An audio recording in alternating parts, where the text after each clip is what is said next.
नमस्कार। मैं हिम्मत सेठ एक बार फिर आपके सामने उपस्थित हूँ नए वीडियो को लेके, नए विषय। दोस्तों, आज 5 जून है। वैसे 5 जून तो अंतर्राष्ट्रीय पर्यावरण दिवस है और हमने पर्यावरण दिवस की पूर्व संध्या पर एक वीडियो बनाया था। लेकिन आज संपूर्ण क्रांति दिवस भी है, जो भारत में जून 2074 1974 में लाल किले गांधी मैदान से, पटना में गांधी मैदान से जयप्रकाश नारायण ने एक रैली को संबोधित करते हुए कहा कि संपूर्ण क्रांति का आह्वान किया उन्होंने। और मैं आपको ये भी बताता चलूं कि ये रैली जो है, उस समय एक आंदोलन चल रहा था छात्रों का, बिहार के छात्रों का। और उस छात्रों के आंदोलन को छात्र लोग जेपी के पास गए और जेपी से कहा कि भाई आप हमारे इस आंदोलन को नेतृत्व प्रदान करें। तो जेपी ने कुछ शर्तें रखी थी उसमें, और वो शर्तें फिर उन्होंने बच्चों ने मान ली। तो उन्होंने वो आंदोलन में का नेतृत्व करना स्वीकार किया और फिर वो एक बहुत बड़ा आंदोलन बना। और 5 जून 1974 को एक बड़ी रैली हुई पटना के मैदान में, और उन्होंने ये आह्वान किया, संपूर्ण क्रांति का आह्वान किया। और उन्होंने कहा कि ये संपूर्ण क्रांति का मतलब ये नहीं है कि सिर्फ सत्ता बदलनी है। उन्होंने कहा सारी व्यवस्था बदलनी है और एक नई व्यवस्था लानी है। ये जो व्यवस्था है, ये उपभोगवादी व्यवस्था है। इसको बदल करके एक और एक सह-अस्तित्व वाली व्यवस्था हमको कायम करनी है। इसलिए ये इस आंदोलन में भाग लेना चाहिए। आंदोलन के साथ जुड़ने से आंदोलन का स्वरूप बदल गया। महंगाई, बेरोजगारी और व्यवस्था परिवर्तन की लड़ाई में बदल गया। मतलब जो छात्रों का आंदोलन था वो व्यवस्था परिवर्तन की लड़ाई में बदल गया। इसका स्वरूप देखते ही देखते देशव्यापी हो गया। पहले बिहार में सत्ता परिवर्तन हुआ और बाद में इस आंदोलन से अपने असंतोष के चलते केंद्र में इंदिरा गांधी की सरकार को भी हटाया। दोस्तों, इसको आगे बढ़ाएं उसके पहले मैं आपसे ये निवेदन करना चाहता हूं कि अगर आपने अभी तक भी हमारे YouTube चैनल महावीर समता संदेश को सब्सक्राइब न किया है तो सब्सक्राइब कर लें, बेल आइकन दबाना न भूलें, और वीडियो अच्छे लग रहे हो तो लाइक करें, फॉरवर्ड करें और दूसरे ग्रुप्स में भी डालें, सोशल मीडिया पर डालें। और कमेंट बॉक्स में जाएं, कमेंट लिखें, सुझाव दें। आपके कमेंट और सुझाव हमें और बेहतर करने की ओर अग्रसर करें। तो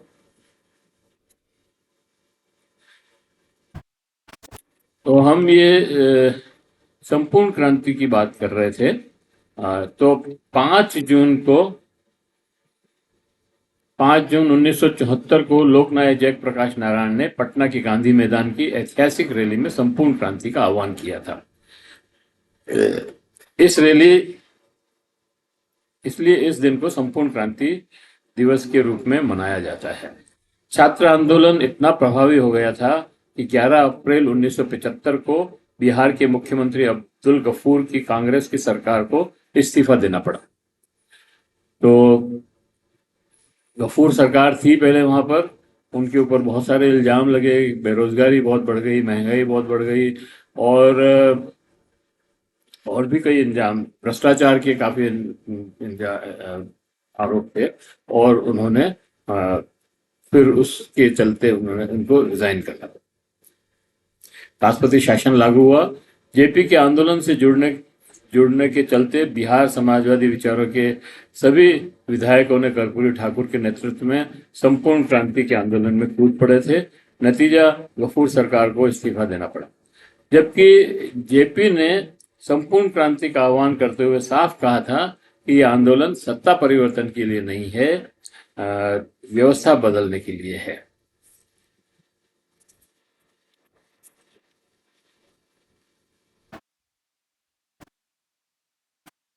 इसके पहले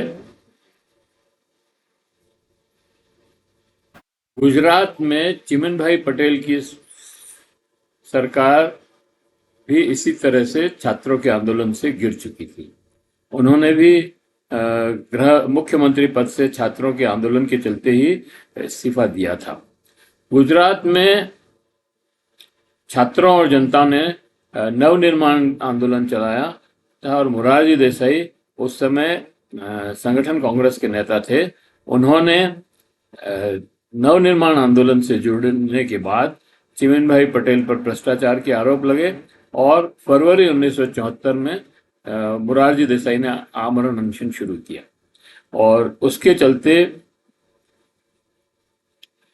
20 फरवरी 1974 को चिमनभाई पटेल को इस्तीफा देना पड़ा। राष्ट्रपति शासन लागू हुआ, चुनाव हुए और कांग्रेस बुरी तरह हारी।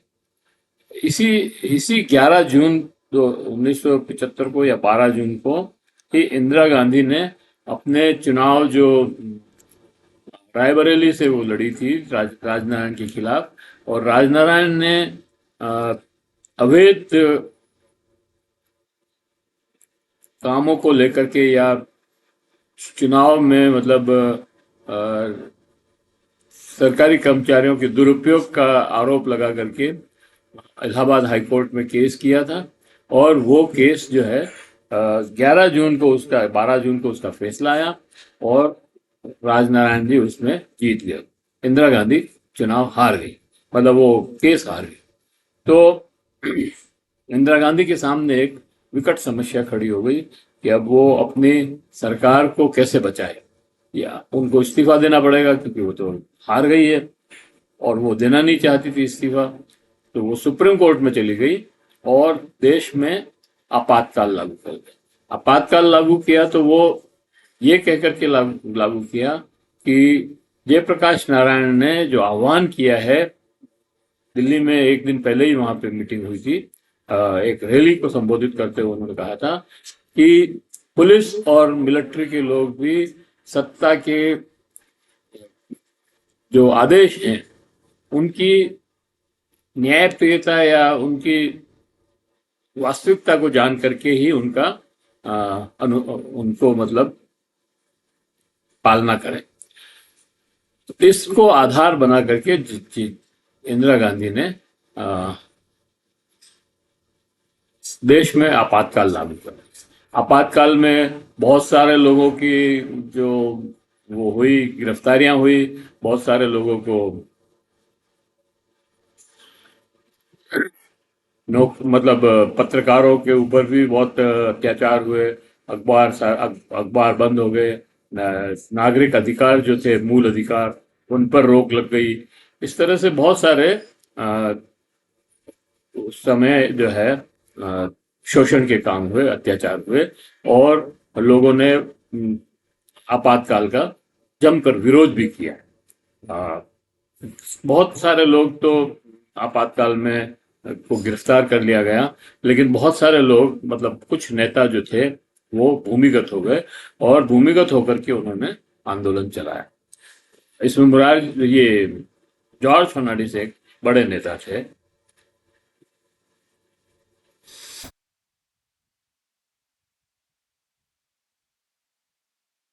इंदिरा गांधी ने जेपी आंदोलन का बहाना बनाकर 26 जून 2075 को देश में आपातकाल लागू कर दिया।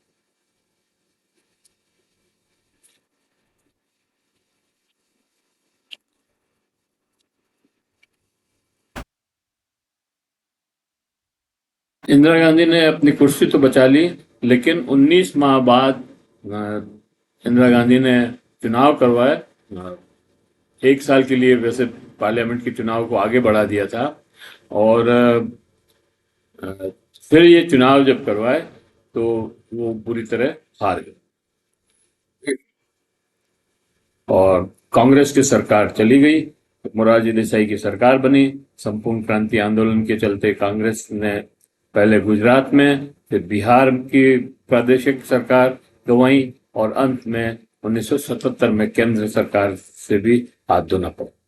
जेपी को सत्ता का कोई मोह नहीं था और इसलिए उन्होंने सत्ता में जाना कबूल नहीं किया।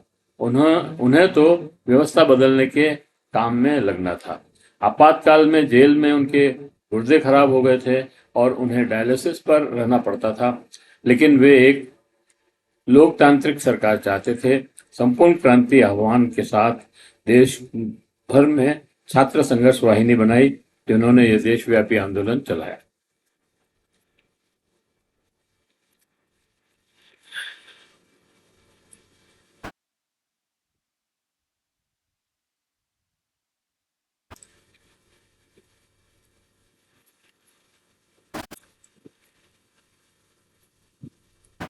सरकार लड़ाई लड़ने में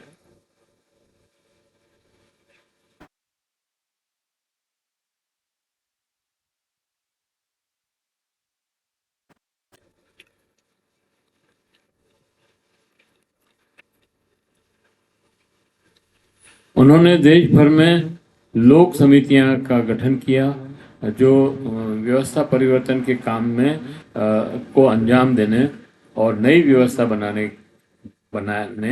बनाए जो वास्तव में जनता के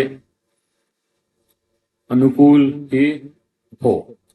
ओडिशा, बिहार, बंगाल जैसे प्रांतों में युवाओं ने तरुण भारत संघ की स्थापना की। जयप्रकाश नारायण ने के चलते सर्वोदय के नेता और कार्यकर्ता भी इस आंदोलन में बड़ी भूमिका निभाई। जयप्रकाश नारायण का संपूर्ण क्रांति से आशय था संपूर्ण राजनीतिक व्यवस्था में आमूलचूल परिवर्तन। यह सिर्फ सरकार बदलने की बात नहीं थी, बल्कि राजनीति, शिक्षा, अर्थव्यवस्था, समाज, संस्कृति, सामाजिक आर्थिक न्याय व संस्कृति और नैतिक मूल्यों सहित हर क्षेत्र में सुधार। उद्देश्य था एक न्यायपूर्ण, समतामूलक समाज की स्थापना करना।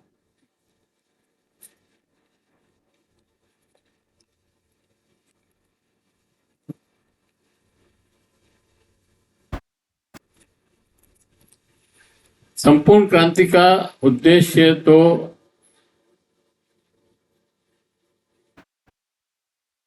समतामूलक समाज की स्थापना थी। भ्रष्टाचार हटाना, बेरोजगारी मिटाना, शिक्षा प्रणाली को जनोन्मुख बनाना, किसानों मजदूरों को न्याय दिलाना, लोकतांत्रिक सरकार को जवाबदेही बनाना। लोकनायक जयप्रकाश ने नारायण से जब पत्रकारों ने पूछा कि आपकी संपूर्ण क्रांति का आशय क्या है, उन्होंने कहा डॉक्टर राम मनोहर लोहिया ने जो सप्त क्रांति का सूत्र दिया है वो ही संपूर्ण क्रांति का विचार है। जेपी ये स्पष्ट करना चाहते थे कि संपूर्ण क्रांति कोई अस्पष्ट या भावनात्मक नारा नहीं है, बल्कि इसका एक दर्शन, रणनीतिक खाका है, जो डॉक्टर लोहिया की सप्त क्रांति में पहले ही सूत्रबद्ध किया जा चुका है। डॉक्टर लोहिया की सप्त क्रांति मूल विचार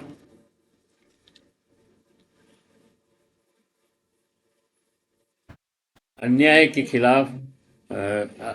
खिलाफ लड़ाई लड़ने में है। लोहिया मानते थे कि इंसान अभी अन्याय के खिलाफ 7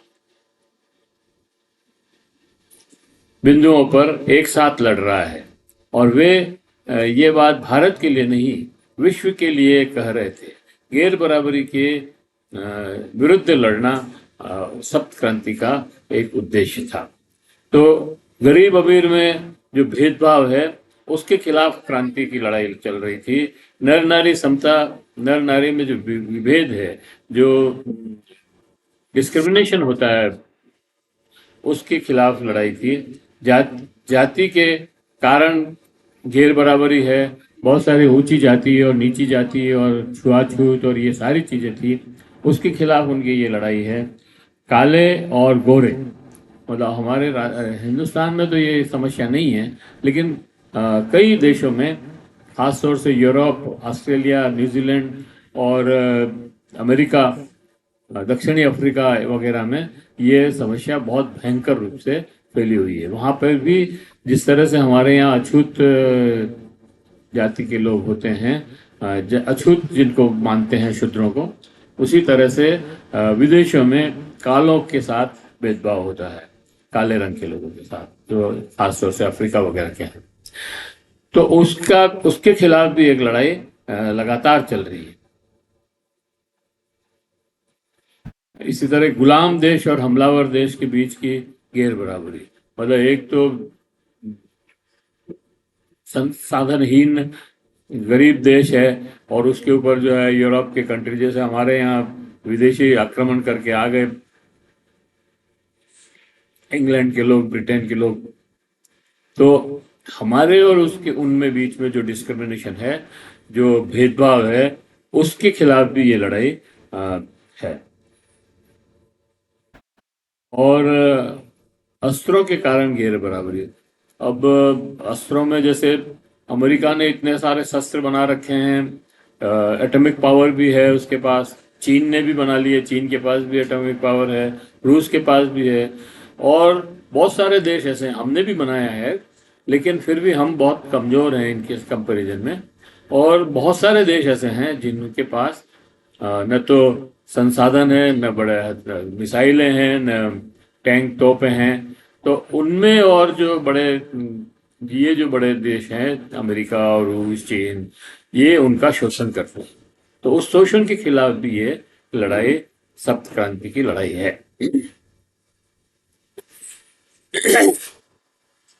व्यक्ति की समानता, समूह या सरकार के संबंधों की मर्यादा टूटने से जो गैर बराबरी उत्पन्न होती है, उसके खिलाफ भी है लड़ाई। तो जेपी और डॉक्टर लोहिया को मूल सामाजिक चिंतन का आधार मानते थे। जेपी डॉक्टर लोहिया को मूल सामाजिक चिंतन का आधार मानते थे। जेपी का संपूर्ण क्रांति आंदोलन एक गहरी वैचारिक और नैतिक क्रांति थी। संपूर्ण क्रांति को जब दिशा देनी पड़ी तो वे डॉक्टर लोहिया के सप्त क्रांति सूत्रों को नैतिक, राजनीतिक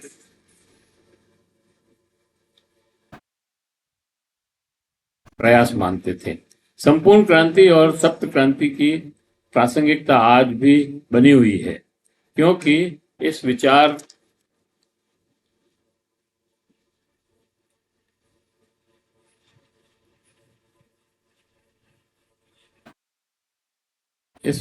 से जो जुड़े हुए लोग हैं, वो इसको मतलब अभी भी, आज भी मतलब जो है इतना भेदभाव है, शोषण है, डिस्क्रिमिनेशन है। तो इसलिए ये सप्त क्रांति का जो विचार है वो आज भी प्रासंगिक है, और वो लड़ाइयाँ आज भी चल रही है। ऐसा नहीं है कि वो लड़ाइयाँ रुक गई है, वो क्रांतियाँ चल रही है, वो क्रांतियों की जरूरत है। तो ये संपूर्ण क्रांति का पूरा एक संक्षिप्त ब्यौरा था। हम आज के दिन यही कह सकते हैं कि हमें लीडर होकर के इन गंभीर गैर बराबरियों को समाप्त करने के लिए प्रयास करने चाहिए, और लोक समितियां वगैरह जो पहले बनाई थी, उसी तरह से हमें फिर से इन पर काम करना चाहिए।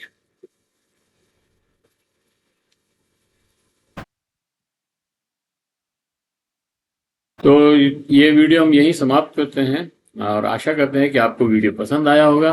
अगर पसंद आया है तो आप लाइक करें, फॉरवर्ड करें, और मित्रों को भेजें, परिजनों को भेजें, अपने सोशल ग्रुप्स में डालें। कमेंट बॉक्स में जाएं, कमेंट लिखें, सुझाव दें, और आपके कमेंट और सुझाव हमें और बेहतर करने की ओर अग्रसर करेंगे। अगर आपने अभी तक भी हमारे यूट्यूब चैनल महावीर समता संदेश को सब्सक्राइब न किया है तो सब्सक्राइब कर लें, बेल आइकन दबाना न भूलें। जय हिंद, जय भारत। मिलते हैं फिर किसी और दूसरे वीडियो के साथ।